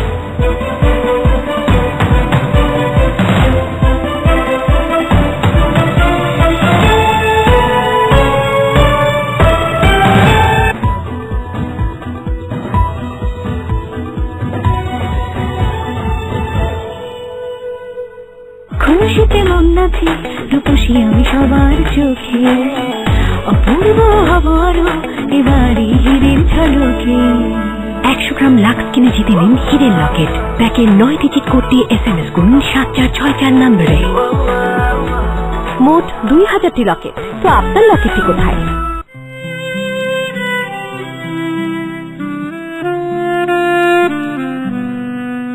আমি বাংলায় গান গাই, আমি বাংলার গান গাই, আমি আমার আমিকে চিরদিন এই বাংলায় খুঁজে পাই। পরিবার, মূল্যবোধ, আমাদের সংস্কৃতি বেঁচে থাক প্রজন্ম থেকে প্রজন্মান্তরে। টোটাল কেবল মাত্র $39.99 আপনি পাচ্ছেন 22টি বাংলা, 12টি হিন্দি, 8টি ইসলামিক, 7টি স্পোর্টস ও বাচ্চাদের 8টি কার্টুন চ্যানেল সহ 22টি ইংলিশ চ্যানেল। সংযোগের জন্য কল করুন 2124448138। 78% চুল পড়া গোড়া থেকে হয়, কিন্তু বেশিরভাগ শ্যাম্পু শুধু চুল ভাঙা কমায়। নতুন Dove hair fall rescue treatment, এটি চুলের পুষ্টি যোগায়, চুলকে তার জায়গায় ধরে রাখে আর মজবুত করে, যা চুল পড়ার দুশ্চিন্তা থেকে মুক্তি দেয় মাত্র 2 সপ্তাহে। নতুন Dove hair fall rescue treatment.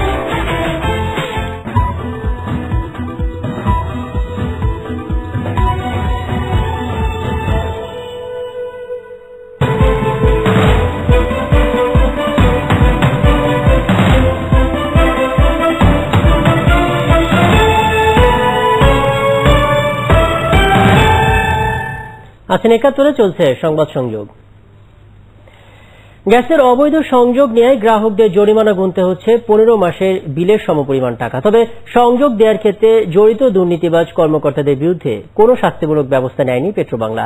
Energy regulatory কমিশনে গণশুনানির মাধ্যমে তাদের বিরুদ্ধেও ব্যবস্থা নেওয়া দরকার বলে মনে করেন জ্বালানি বিশেষজ্ঞরা। আরো জানাচ্ছেন মুজাহিরুল হক রুমেন।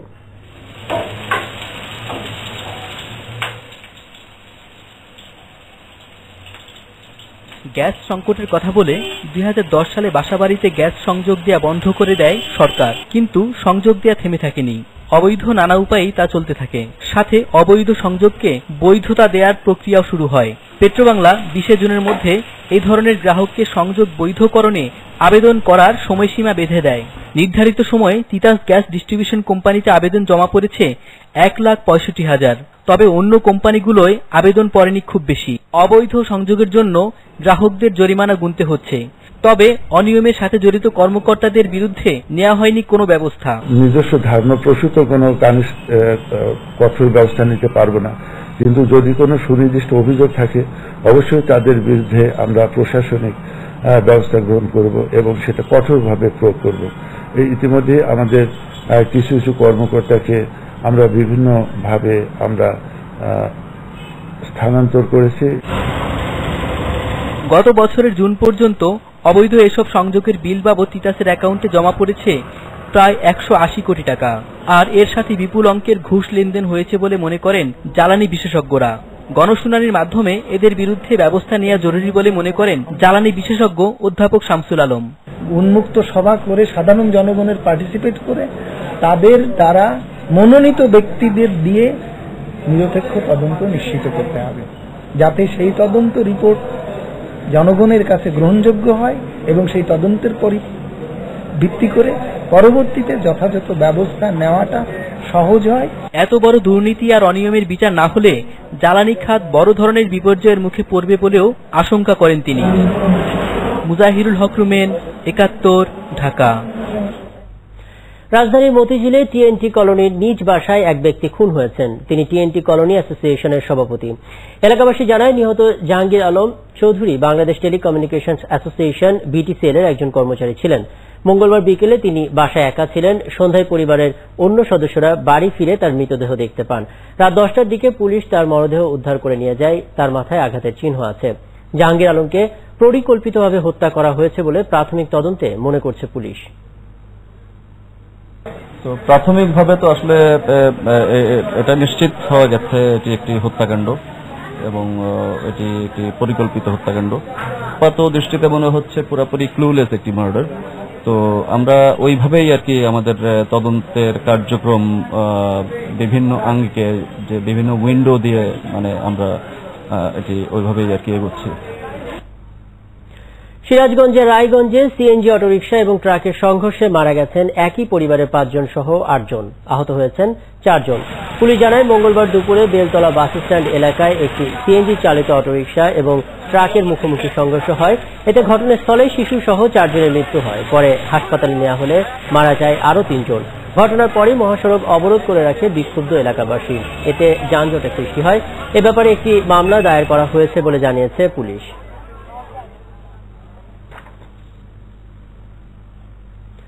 বঙ্গোপসাগরে লঘুচাপের কারণে চট্টগ্রাম, কক্সবাজার এবং মংলা সমুদ্র বন্দরকে ৩ নম্বর সতর্ক দেখাতে বলা হয়েছে।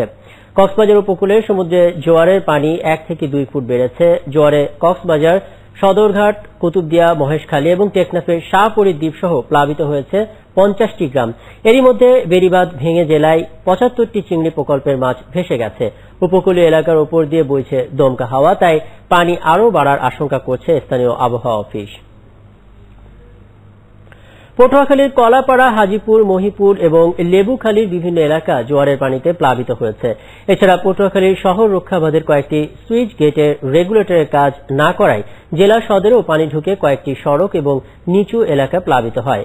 ফেরিঘাটের প্লাটুন ডুবে যাওয়ায় পটুয়াখালীর সাথে সারা দেশের সড়ক যোগাযোগ বন্ধ হয়ে যায়।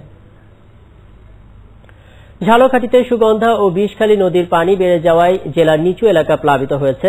স্বাভাবিকের চেয়ে ২ থেকে ৩ ফুট জোয়ারের পানি বাড়ায় তলিয়ে গেছে কাঠালিয়ার আমুয়া ফেরিঘাট। বন্ধ হয়ে গেছে ঝালকাঠি, আমুয়া, বরগুনা সড়কের হলতা নদীর ফেরি চলাচল। এতে ঝালকাঠির সাথে বরগুনা, পাথরঘাটা, বামনার সাথে যোগাযোগ বিচ্ছিন্ন হয়ে পড়েছে। আন্তর্জাতিক প্রসঙ্গ, প্রিটোরিয়ার হাসপাতালে নেলসন ম্যান্ডেলাকে দেখতে গেছেন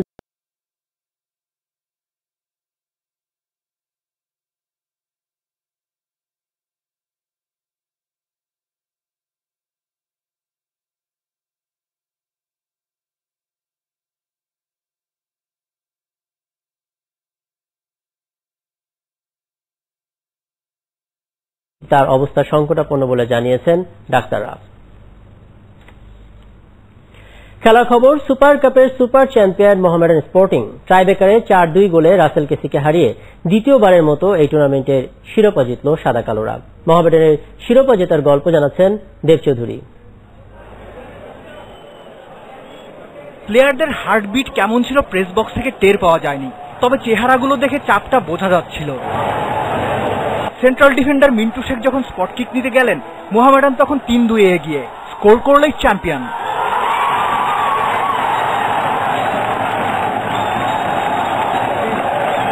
ঠিক তাই, সুপার কাপের দ্বিতীয় ট্রফি জিতল অল হোয়াইটস।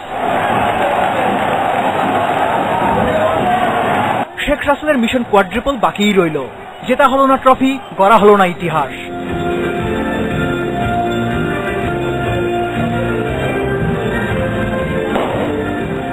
সুপার কাপের ফাইনালটা ছিল অ্যাকশন আর ড্রামায় ভরপুর। স্কোরার এমিলিকে যেন দেখতেই পেলেন না দুই সেন্টার ব্যাক ক্যাপ্টেন রজনী আর তপু বর্মন।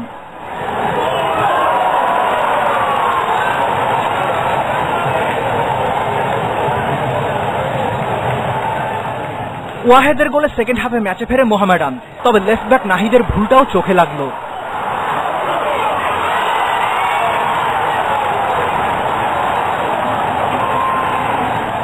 দু দলই খেলেছে অ্যাটাকিং ফুটবল, সুযোগও এসেছে বারে বারে, তবে দুপাশেই গোলকিপাররা ছিলেন সতর্ক, ঠেকিয়ে গেলেন ঠিকঠাক।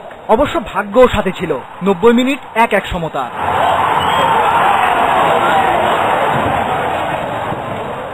এক্সট্রা টাইমের বড় ঘটনা 2 লাল কার্ড, মোহামেডানের স্কোরার ওয়াহেদ আর শেখ রাসেলের রাইট ব্যাক লিঙ্কন। তারপর যথারীতি নার্ভের পরীক্ষা, চাপটা সামলাতে পারলেন না শেখ রাসেলের নাহিদ আর সবুজ। 4-2 টাই ব্রেক জিতে চ্যাম্পিয়ন মোহামেডান স্পোর্টিং। দেব চৌধুরী, 71। এই ছিল সংবাদ সংযোগে। আমরা জানতে চাই আপনার কথাও, যোগ দিন ফেসবুক, টুইটার এবং স্কাইপে। মতামত জানাতে এসএস লিখে SMS করুন 7170 নম্বরে। সংবাদে থাকুন 71।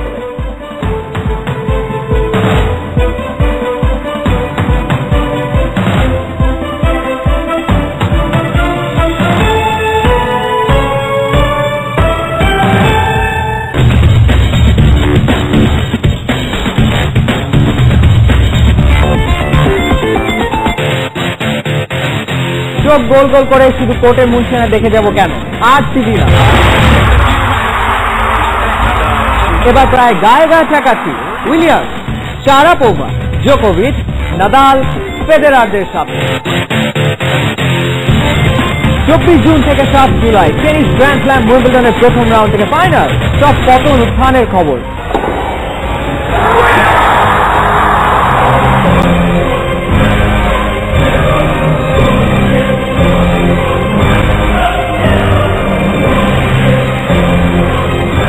বিশ্বাস হচ্ছে না? নজর রাখুন 71-এ। নিজ হাত দেখতে পাবেন টেনিসের বনেদি পাড়া উইম্বলডন আর ফাইন রমান।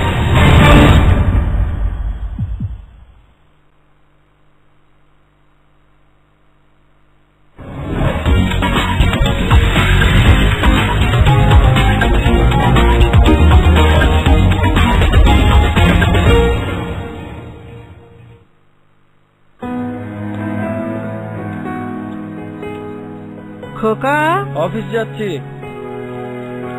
দাদু ভাই, মনের কথা বলার একটা লোক নাই।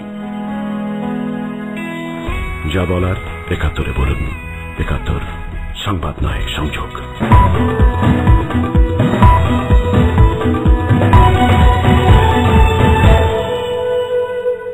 খুশিতে মন নাচি, রূপসী আমি সবার চোখে, অপূর্ব হবারও এবারে হিরের ঝলকে। 100 গ্রাম লাক্স কিনে জিতে নিন হিডেন লকেট। প্যাকে 9 ডিজিট কোড দিয়ে SMS করুন 7464 নম্বরে। মোট 2000টি লকেট। তো আপনার লকেটটি কোথায়?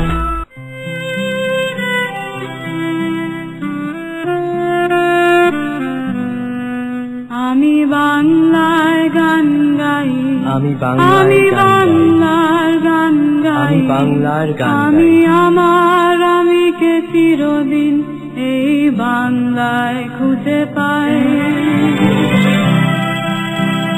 পরিবার, মূল্যবোধ, আমাদের সংস্কৃতি বেঁচে থাক প্রজন্ম থেকে প্রজন্মান্তরে। টোটাল কেবল মাত্র $39.99 আপনি পাচ্ছেন 22টি বাংলা, 12টি হিন্দি, 8টি ইসলামিক, 7টি স্পোর্টস ও বাচ্চাদের 8টি কার্টুন চ্যানেল সহ 22টি ইংলিশ চ্যানেল। সংযোগের জন্য কল করুন 2124448138। 78 চুল পড়া গোড়া থেকে হয়, কিন্তু বেশিরভাগ শ্যাম্পু শুধু চুল ভাঙা কমায়। নতুন Dove hair fall rescue treatment, এটি চুলের পুষ্টি যোগায়, চুলকে তার জায়গায় ধরে রাখে আর মজবুত করে, যা চুল পড়ার দুশ্চিন্তা থেকে মুক্তি দেয় মাত্র 2 সপ্তাহে। নতুন Dove hair fall rescue treatment.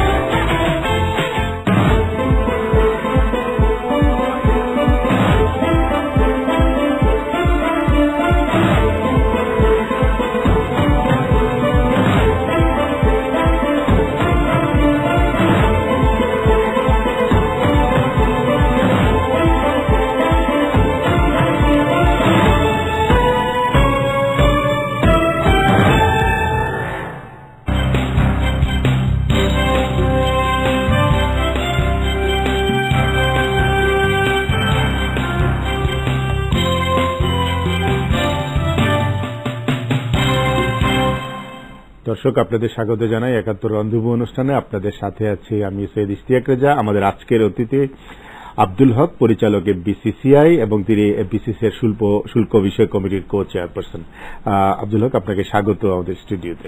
আপনাকে তো নতুন করে পরিচয় করিয়ে দেওয়ার কিছু নেই। বাংলাদেশে আপনি প্রাইভেট সেক্টরের অত্যন্ত পরিচিত মুখ এবং আপনার যে হকস বে বাংলাদেশের গাড়ি আমদানির জগতে একটি পরিচিত নাম। কিন্তু আপনার সাথে আমরা মূলত আজকে কথা বলবো সামগ্রিক অর্থনীতি সহ শুল্কায়ন এবং অন্যান্য বিষয় নিয়ে বাজেটে যে ধরনের প্রস্তাবনা করা হয়েছে। প্রথমেই আপনার কাছে একটু বলবো যে আপনি তো দীর্ঘদিন বিসিসিআই এই যে শুল্ক বিষয়ক কমিটিতে আছেন। শুল্ক তো একটা সাধারণ বিষয় নয়, সামগ্রিক অর্থনীতিরই একটা প্রেক্ষাপট। বাংলাদেশে গত কিছুদিন ধরে যে রাজনৈতিক সহিংস রাজনৈতিক অস্থিরতা যাচ্ছে, এই পরিপ্রেক্ষিতে আজকে বাংলাদেশের রাজনীতির অর্থনৈতিক ভাবনাটা কি হওয়া উচিত বলে আপনি মনে করেন? আমার মনে হয় প্রথমে আমি আপনাকে বলবো যে অত্যন্ত গুরুত্বপূর্ণ একটা বিষয় অবতারণা করেছেন আপনি, যে বাংলাদেশের অর্থনীতি এখন যেখানে এসে দাঁড়িয়েছে, বিশেষ করে আমাদের যারা পরিশ্রমী মানুষ, শ্রমিক থেকে শুরু করে উদ্যোক্তা, সাধারণ মানুষ, কৃষক, তাদের পণ্য উৎপাদন, তাদের আমদানি রপ্তানি সবটা কিন্তু গ্লোবালি ইন্টিগ্রেটেড, বিশ্বের সাথে সংযুক্ত। এখন আমরা 70 দশকের মতো নিবিড় অর্থনীতি আর নাই, কিংবা কৃষি ভিত্তিক অর্থনীতি আমরা নই। দেখুন, আমাদের রপ্তানির জন্য, আমদানির জন্য এবং উৎপাদনের জন্য এই রাজনৈতিক স্থিতিশীলতা অন্যতম প্রধান শর্ত। যে স্থিতিশীলতা দিতে পারার কারণে ভিয়েতনাম এবং চীন, প্রথমে চীন তারপর ভিয়েতনাম, পৃথিবীর তাদের শত্রুদের আমেরিকা, মার্কিন, চীন, আমরা একসময় শুনতাম একেবারে আপনার যাকে বলে আপনার দাগ কুরুলের মতো মানে বৈরী সম্পর্ক ছিল, তারাও কিন্তু লাভের জন্য চীনে গিয়েছে, কারণ চীন ছিল স্থিতিশীল, রাজনৈতিকভাবে স্থিতিশীলতা দিতে পেরেছিল বলে চীনের পৃথিবীর সবচেয়ে বেশি বিনিয়োগ গিয়েছে, ফলোড বাই ভিয়েতনাম। চীন থেকে এখন অনেক বিনিয়োগকারী, বিশেষ করে জাপানিজরা সরে আসতে চাচ্ছে। তাদের চয়েসের মধ্যে আগের নাম্বার 1 হচ্ছে ভিয়েতনাম, দেন ক্যাম্বোডিয়া, তারপরে মিয়ানমার, তারপরে ইন্দোনেশিয়া দ্বিতীয়, ক্যাম্বোডিয়া তৃতীয়, মিয়ানমার আসছে, আমাদের পাশে বার্মা। আমরাও হতে পারতাম, আমরাও কিন্তু আছি 10 নম্বরে। বলা হয় কেন? তখন তারা প্রথমেই এই কদিন আগে গত 9 তারিখেই এই সার্ভেটা প্রকাশ করেছে জাইকা, যে কেন তোমরা বাংলাদেশের প্রাধান্য দিচ্ছ না। বলে যে বাংলাদেশে প্রথম শর্ত হচ্ছে অবকাঠামো, দ্যাট ইজ ইন্ডাস্ট্রিয়াল পার্ক নাই, জোন নাই, বিদ্যুৎ নাই। তার পাশাপাশি হচ্ছে পলিটিক্যাল স্টেবিলিটি অ্যান্ড পলিটিক্যাল অবকাঠামো কিংবা বিজনেস অবকাঠামো। কি হঠাৎ করে মানে হয়ে গেল, আপনার হরতাল হলো, হঠাৎ করে হাঙ্গামা লেগে গেল, হঠাৎ করে ভাঙচুর শুরু হলো, হঠাৎ করে ইন্ডাস্ট্রিতে। এইটা কিন্তু কতটুকু ভয়াবহ, যদি আমাদের সদাশয় রাজনৈতিক দলগুলো, সরকার এবং যারা সরকারে আসতে চাচ্ছেন সে রাজনৈতিক দলগুলো ভাবতেন, তাহলে নিঃসন্দেহে তারা একটা আপোষে আসতেন যে আমাদের মূল হচ্ছে অর্থনীতি। যদি অর্থনীতি না থাকে তারা কোথায় রাজনীতি করবেন, কোন রাষ্ট্রটি তারা চালাবেন যেখানে অর্থনীতি নাই, কিংবা উন্নতি নাই, কিংবা আমদানি রপ্তানি নাই, কিংবা গ্রোথ নাই, কিংবা রেভিনিউ নাই। আজকে রাজস্ব বোর্ডের রেভিনিউ প্রায় 5,000 কোটি টাকা শর্টফল আছে। আমি বলবো যে তার চেয়েও বড় কথা হচ্ছে যে রাজস্ব শর্টফল হতে পারে বিভিন্ন কারণে, ন্যাচারাল ক্যালামিটি হতে পারে, কিন্তু যে কারণে হচ্ছে সেটা হচ্ছে এটা কিন্তু হতো না যদি আমাদের রাজনৈতিক স্থিতিশীলতা থাকতো, হিংসা হানাহানি না থাকতো এবং এই মারদাঙ্গুল না আসতো। আমি বলবো টার্গেট অতিক্রম করা যেতে পারতো। এবং আমি বলবো প্রধানত সরকারকে ডেফিনেটলি ব্যাপারে আরো অনেক সচেষ্ট হওয়া উচিত ছিল। সরকার যেহেতু একটা মধ্যমার দেশে উপনীত হওয়ার রূপকল্প নিজে ঘোষণা করেছেন, সরকারেরই উচিত হলো কি কারণ কি করা হলে পর এই হাঙ্গামা হানাহানি হবে না। যেহেতু আমরা বলছি আমরা ডিক্লেয়ার বাজার অর্থনীতিকে গ্রহণ করেছি, বোথ আওয়ামী লীগ এবং বিএনপি তারা কিন্তু বাজার অর্থনীতিকে গ্রহণ করেছে, বোথ আওয়ামী লীগ এবং বিএনপি গণতন্ত্রকে গ্রহণ করেছে, বোথ আওয়ামী লীগ এবং বিএনপি বলেছে যে আমরা এই ধরনের কোনো হাঙ্গামা যাব না। তাহলে কেন এই হাঙ্গামা কেন হচ্ছে? এবং আমরা এর মূল্য দিচ্ছি, জনগণ এর মূল্য দিচ্ছে, দেশই মূল্য দিচ্ছে। বিশেষ করে যে জন্য তারা লড়াই করছেন যে অর্থনৈতিক উন্নতি, সেটার জন্য বিনিয়োগ দরকার, সে বিনিয়োগকারী কিন্তু মুখ ফিরিয়ে চলে যাচ্ছে। এই বিনিয়োগ প্রসঙ্গে আপনার কাছে আসছি। দেশে বিনিয়োগের আমরা বারবার বলছি ফরেন ডাইরেক্ট ইনভেস্টমেন্ট বাংলাদেশের দরকার, কিন্তু আপনি এফবিসিসিতে আছেন, স্থানীয় বিনিয়োগই কি সেইভাবে হচ্ছে প্রত্যাশিত মাত্রায়? হচ্ছে না। আজকের পত্রিকায় আছে বাংলাদেশে কত টাকা সুইস ব্যাংকে আছে। কদিন আগেই একটা পত্রিকায় ছিল কত লক্ষ হাজার কোটি টাকা দেশ থেকে পাচার হয়েছে। কারণ কি? কারণ হচ্ছে দেশে যাদের টাকা আছে কিংবা যারা অনার্জিত উপার্জন করেছে তারা সিঙ্গাপুরে গিয়ে টাকা রাখে, তারা আমেরিকা, অস্ট্রেলিয়া, কানাডাতে নিয়ে টাকা রাখে, তারা ওখানে সেকেন্ড হোম কিংবা বেগম পাড়া ইত্যাকার পত্রিকা আমরা দেখতে পাই যে আছে।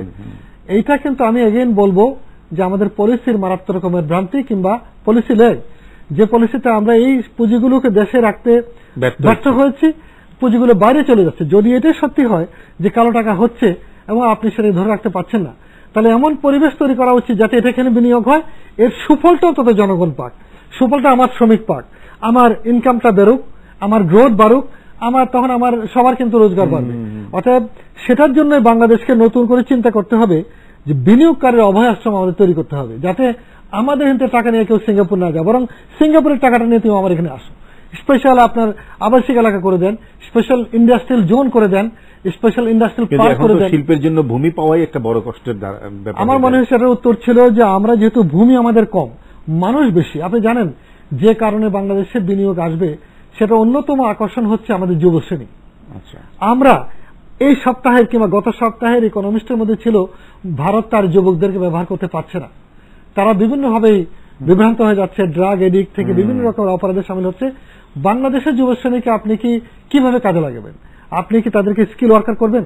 আপনি তাদেরকে টেকনিশিয়ান, টেকনোলজিস্ট করবেন? আপনি তাদেরকে কি বিশ্বমানের ম্যানেজার করবেন? আপনি তাকে বিজ্ঞানী, প্রযুক্তিবিদ করবেন? আপনি তাকে ইঞ্জিনিয়ার করবেন? আপনি কোথায় নেবেন? নাকি রাজনৈতিক সেবাদাস হিসেবে তৈরি করবেন যারা মোটরসাইকেল দিয়ে সারা দেশে ঘুরে বেড়াবে এবং অনার্জিত উপার্জন করবে, যাদের কোনো উৎপাদন নাই কিন্তু তারা খেয়ে খেয়ে মোটা হবে এবং তাদের উপরে হাত ধরে আপনি রাজনীতি করবেন? চয়েস আমার মনে রাজনীতিবিদকে নিতে হবে। আব্দুল হক, আমরা আলোচনার মাঝপথে আছি, একটা বিরতিতে যাব, ফিরে আসবো আপনার কাছে। একটা ছোট্ট বিরতি নিচ্ছি। দর্শক, আপনারা দেখছেন ৭১ রন্ধেবু, কথা বলছি আব্দুল হকের সাথে। একটা ছোট্ট বিরতিতে যাচ্ছি, ফিরে আসছি এক্ষুনি, সঙ্গে থাকুন।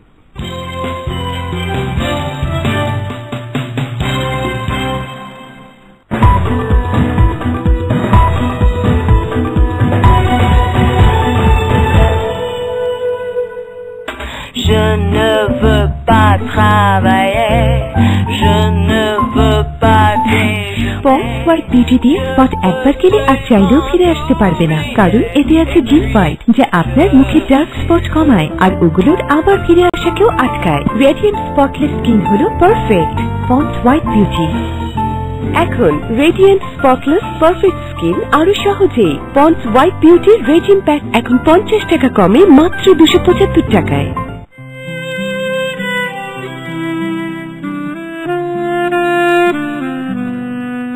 আমি বাংলার গান গাই, আমি বাংলার গান গাই, আমি আমার আমিকে চিরদিন এই বাংলায় খুঁজে পাই। পরিবার, মূল্যবোধ, আমাদের সংস্কৃতি বেঁচে থাক প্রজন্ম থেকে প্রজন্মান্তরে।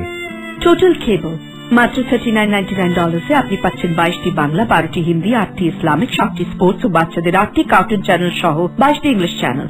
সংযোগের জন্য কল করুন 2124448138।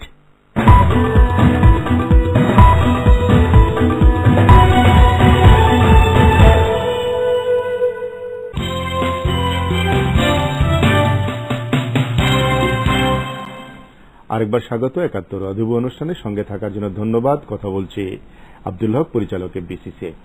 আব্দুল হক, বিরতির আগে আমরা যেখানে ছিলাম বাংলাদেশের অর্থনৈতিক সামগ্রিক চিত্রে, আমরা দেখছি যে আমাদের একটা এবারও বাজেটের গ্রোথ টার্গেট 7.2%, কিন্তু আমরা হয়তো 6%-এর কাছাকাছি আমরা একটা জায়গায় গিয়ে দাঁড়াতে পারবো বছর শেষে। কিন্তু গত প্রায় একটা স্থবির প্রবৃদ্ধির মধ্যে আটকে আছি প্রায় 20 বছর ধরে আমরা এই 6%, 5.9% এরকম একটা গ্রোথের ভিতরে। 20টা বছর ধরে একই বৃত্তে যে বাংলাদেশ ঘুরপাক খাচ্ছে, আপনার কাছে মনে হয় কি অর্থনীতির দুর্বলতার জায়গাটা কোথায়? কেন এই সাইকেলটা ব্রেক করতে পারছে না? স্টাডিগুলো বলছে, যেমন খুব রিসেন্টলি যেটা জাইকা স্টাডি করে সাজেস্ট করলো, তাতে দেখা যাচ্ছে যে অবকাঠামো ভৌত এবং সামাজিক এই দুটা কিন্তু আমি মনে করি যে দেখা যাচ্ছে সার্ভেগুলো বলছে যে আমাদের সীমাবদ্ধতা। যেমন শিল্প স্থাপন হতে চাইলেও হতে পারছে না, কারণ শিল্পের জন্য বিশেষ অঞ্চল নাই। একজন বিদেশি বিনিয়োগকারী এখানের এত জটিল জমি গ্রহণের অধিগ্রহণের প্রক্রিয়া সমাধা করে সেখানে রাস্তা নিয়ে বিদ্যুৎ নিয়ে করবে না, কারণ তার জন্য বার্মাতে বিশাল ইন্ডাস্ট্রিয়াল পার্ক রেডি আছে, ভিয়েতনামে আছে, ইন্দোনেশিয়াতে আছে। ইন্দোনেশিয়াতে এমনকি গার্মেন্টসের ব্যাপারে হয়তো বেতন একটু বেশি, কিন্তু তারা প্রতি বছর সরকারি হাজার হাজার কর্মীকে প্রশিক্ষিত করে বাজারে দিচ্ছে, একদম উঁচু মানের প্রশিক্ষণ যেটা সরকার নিজে করছে। আমাদের এখানে কিন্তু সরকারিভাবে আমরা এগুলো করিনি। অর্থাৎ আমার মনে হয় ভৌত অবকাঠামোর মধ্যে industrial park, industrial zone, industrial state এটা বিশাল একটা লেকি, যেটা আমাদের ভীষণভাবে দরকার।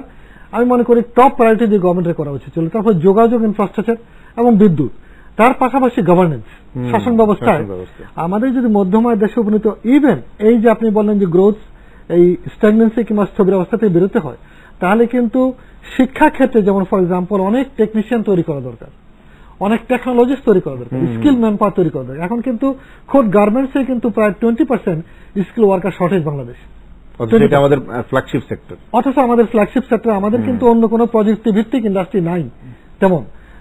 আপনি অবাক শুনলে যখন চীন থেকে জাপানিদেরকে বলা হলো কি কি শিল্প তোমরা বাংলাদেশে শিফট করতে চাও, তখন ধারণা করা হয়েছিল, প্রত্যাশা করা হয়েছিল যে টেক্সটাইল এবং গার্মেন্টস বোধহয় নাম্বার 1 হবে। দেখা গেল না, ইলেকট্রনিক্স ওয়ালারা বেশি আসতে চাচ্ছে। এটা হলো রিয়েলিটি। তার মানে আমাদের যে তরুণ সমাজ, যেটা আমি বলছিলাম, আমাদের 67% হচ্ছে আন্ডার 20 পপুলেশন, যেটা একটা বিশাল সম্পদ। এই সম্পদকে বাংলাদেশ রাষ্ট্র কিভাবে কাজে লাগাবে সেটা রাষ্ট্রীয় পলিসি দরকার। পাশাপাশি এই সম্পদের আকর্ষণে কিন্তু বিনিয়োগ আসবে, কারণ এই তরুণরা কাজ করতে চায়, তাদের জন্য তাদের আকর্ষণে কিন্তু আসবে, তারা সবল, কাজ করতে উদ্যমী, উৎসাহী এবং স্কিল দিলে গ্রহণ করতে পারে। অর্থাৎ রাষ্ট্রীয়ভাবে আমরা শিক্ষাটাকে দিচ্ছি, এটা একটা বড় ব্যাপার। শিক্ষার ক্ষেত্রে আমরা অন্তত একটা স্টাডি বলছে 30 বছরের মতো পেছনে আছে শিক্ষার যে মান কিংবা সারা দেশে আমাদের যে প্রয়োজন অনুসারে, সেই জায়গাটায় বৈপ্লবিক পরিবর্তন দরকার। বর্তমান সরকার সেটা চেষ্টা করেছেন, অর্থমন্ত্রী চেষ্টা করেছেন, বাট মাদ্রাসাগুলোতেও কিন্তু দারুণভাবে স্কিল যেতে পারে, বেসিক এডুকেশন দিয়ে হচ্ছে না। হ্যাঁ, সেই জিনিসটা যে হতে পারে সেটা কিন্তু সিরিয়াসলি ভাবা হচ্ছে না, জাস্ট কোনো মতে সবাইকে সন্তুষ্ট রাখার চেষ্টা করা হচ্ছে। আমার মনে হয় এখানে বড় রকমের সংস্কার কিংবা পরিবর্তন দরকার, তাহলে এরা কিন্তু বড় রকমের ওয়ার্কার সাপ্লাই দিতে পারে। এবং উপরের দিকে ইউনিভার্সিটিগুলোতে আমরা গবেষণা লাভ এডুকেশন নাই। ঢাকা ইউনিভার্সিটি 40 বছর আগে যা ছিল এখন তার 10% নাই, গবেষণা হয়ই না। মৌলিক বিজ্ঞান শিক্ষা অনেক নিচে পড়ে গিয়েছে। জাতি হিসাবে উপরে যেতে হলে উপরের দিকে আপনি ছেকে ছেকে ইউনিভার্সিটিতে তুলবেন হলো গবেষক, চিন্তাবিদ ইত্যাকার, আর নিচের দিকে হবে মেসিভ স্কিল ওয়ার্কফোর্সেস। কোনটাই হচ্ছে না। পলিটেকনিক ইনস্টিটিউটগুলোতে আমাদের প্রায় 40-50 বছর আগের ক্যারিকুলাম এবং মেশিনারি, সেখানেও মেসিভ ট্রান্সফরমেশন দরকার ছিল, টেকনোলজি দরকার ছিল। আমি মনে করি জাপানিরা যেমন 150 বছর আগে মেইজি সংস্কারের সময় বিদেশ থেকে প্রশিক্ষক আমদানি করেছিল, বাংলাদেশে কিন্তু সেই সময়টা এখন এসছে যখন আমাদের বিশেষ বিশেষ ক্ষেত্রে অনেক প্রশিক্ষক আমদানি করা উচিত, প্রশিক্ষক এবং প্রযুক্তি। আর বাংলাদেশের অর্থনীতিতে আরেকটা জিনিস আমরা দেখতে পাচ্ছি, গত প্রায় 20-25 ইয়ার্স ধরে সঞ্চয় আর বিনিয়োগের গ্যাপটাও হিউজ রয়ে গেছে। আমাদের জাতীয় সঞ্চয়ও বাড়ছে না, বিনিয়োগও বাড়ছে না। এটার কারণ কি? আপনার কি মনে হয় সুশাসন একটা বড় কারণ, নাকি মানুষের ভিতরে চেতনা? আমার মনে হয় এখানে অর্থনৈতিক পরিকল্পনা এবং মানি ম্যানেজমেন্ট একটা বিশাল ব্যাপার ছিল। যেমন অনেকগুলো ভুয়া সংগঠন সারা দেশে। প্রাইভেট সেক্টর কি ভূমিকা রাখতে পারত এই জায়গাটায়? ওয়াল প্রাইভেট সেক্টর হচ্ছে, আমি মনে করি যে প্রাইভেট সেক্টর যেটা করছে, যেমন ব্যাংক, ইন্স্যুরেন্সের টাকার হয়েছে, ইন্ডাস্ট্রি হচ্ছে, ফাইন, কিন্তু এই যে ব্যবস্থাপনাটা, মানে মানি ম্যানেজমেন্ট এবং আর্থিক যে ব্যবস্থাপনাটা, এখানে আমাদের অনেক দুর্বলতা রয়ে গেছে। যেমন ফর এক্সাম্পল, অনেকগুলো ভুয়া কোম্পানি, এগুলোকে ইন্ডিয়াকে আপনার চিট ফান্ড হিসেবে নাম দিয়েছে। সারা দেশে কিন্তু ভুয়া এরকম বহু হাজার হাজার কোম্পানি প্রচুর আছে। সাধারণ মানুষের সমস্ত অর্থগুলো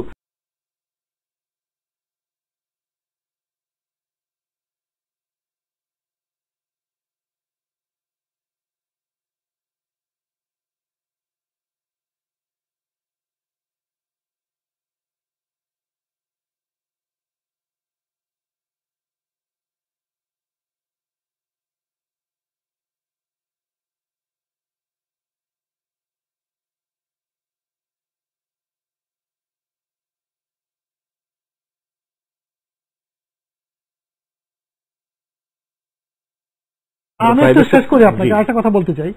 পোস্টাল সেভিং সার্ভিস সারা দেশে যে বিশাল কাজ করতে পারতো, সেটা ফেল করেছে। পোস্ট অফিস আজকে ভূতের বাড়ি। দেখা যাচ্ছে ব্যক্তি খাতের কুরিয়ার সার্ভিস রমরমা অবস্থা, তাদের কিন্তু গ্লাস ফেসেড 15 তলা 20 তলা 30 তলা বিল্ডিং উঠতেছে, আর পোস্ট অফিস আমাদের জিপিও গিয়ে দেখেন কান্না জড়িত একটা ভূতের বাড়ির মতো। রাষ্ট্রীয় ব্যর্থতার কারণে এটা হয়েছে। এখানে অনেক বড় এই যে সঞ্চয়ের এবং বিনিয়োগের আর যে পুঁজির সংকট দেখা দিয়েছে, আরেকটা হলো আমাদের চলতি ব্যয়, কারেন্ট এক্সপেন্ডিচার সরকারের, এই যে বেতন ভাতার পিছনে, সরকারি কর্মচারী কর্মকর্তাদের পিছনে আমরা দীর্ঘদিন থেকে বলে আসছি যে রাষ্ট্রের আকার ছোট করা, কিন্তু সেটা কিন্তু রাইট সাইজিং সেটা আরো বেড়েছে।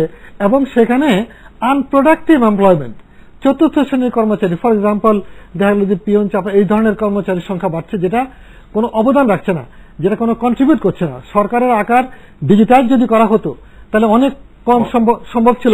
সেটাই কিন্তু মানে আমাদের 90-এর দশকের অর্থনৈতিক সংস্কারের মূল বাণী ছিল ওটা, কিন্তু সেই সংস্কার কিন্তু থেমে গেছে। বরং আমরা উল্টা কিন্তু পেছনে যাচ্ছি। দেখা গেল প্রতিটা সরকারি আসে আর তাদের লোকদেরকে কর্মসংস্থান সরকারের হারে, সরকারের মানে হলো জনগণের টাকা, জনগণ কিন্তু সেটা বুঝতে পারছে না, আনপ্রোডাক্টিভ খাতে ব্যয় হচ্ছে এবং সেখানে কিন্তু আমাদের মূল খরচটা চলে যাচ্ছে। আমরা জানি না আমাদের আগামী দিনগুলোতে সুশাসন আসবে কিনা, সরকারের আকার ছোট হবে কিনা, কিন্তু আমরা প্রত্যাশায় থাকবো। আব্দুল হক, আপনাকে অনেক ধন্যবাদ। আপনাকে ধন্যবাদ। আমরা আশা অবশ্যই করব, কারণ অন্ধকারের পরে আলো আসে। আমি আশাবাদী মানুষ, আমি মনে করি আমাদের জনগণ এই অবস্থা, এই অমানুষের অন্ধকার থেকে বেরিয়ে আসবে ইনশাল্লাহ। আমরা প্রত্যাশায় থাকলাম। দর্শক, আজকের মতো 71 রন্ধু এখানেই শেষ করছি। দেখা হবে আগামীকাল ঠিক এই সময় 71-এর পর্দায় নতুন কোন অতিথির সাথে। সে পর্যন্ত সবাই ভালো থাকুন, 71-এর সঙ্গে থাকুন।